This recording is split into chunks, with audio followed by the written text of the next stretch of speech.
and the dispute between Israel and Washington continues to simmer.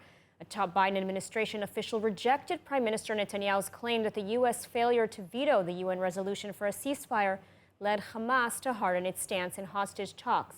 Minister of Strategic Affairs Ron Dermer insisted the U.S. policy change led to a Hamas celebration. More from ILTV's Devo Klein. Relations between President Biden and Prime Minister Netanyahu sank to a wartime low after the U.S. failed to veto a Security Council motion demanding an immediate ceasefire.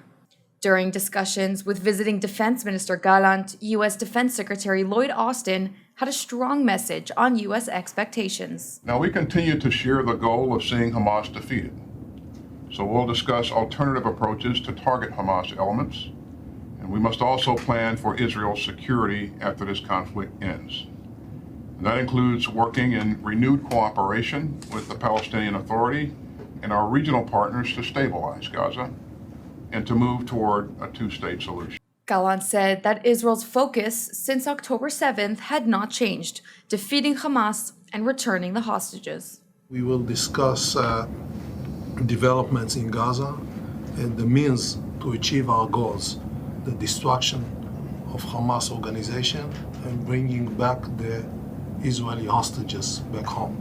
A top Biden administration official rejected Prime Minister Netanyahu's claim that the U.S. abstention led to a hardened Hamas stance in the hostage mediation talks.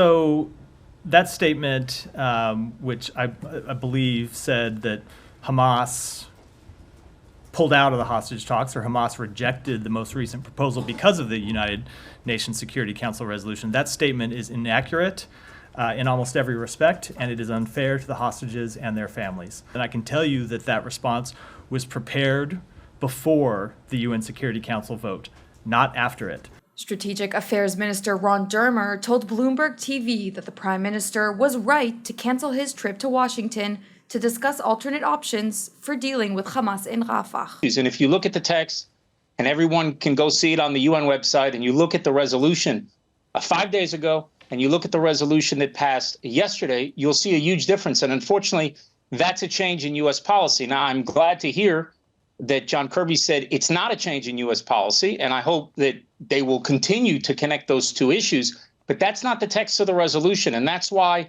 Hamas celebrated the resolution and welcomed it. That's why Iran welcomed it. Believe me, any resolution by the UN Security Council that Hamas welcomes is not a good resolution for Israel.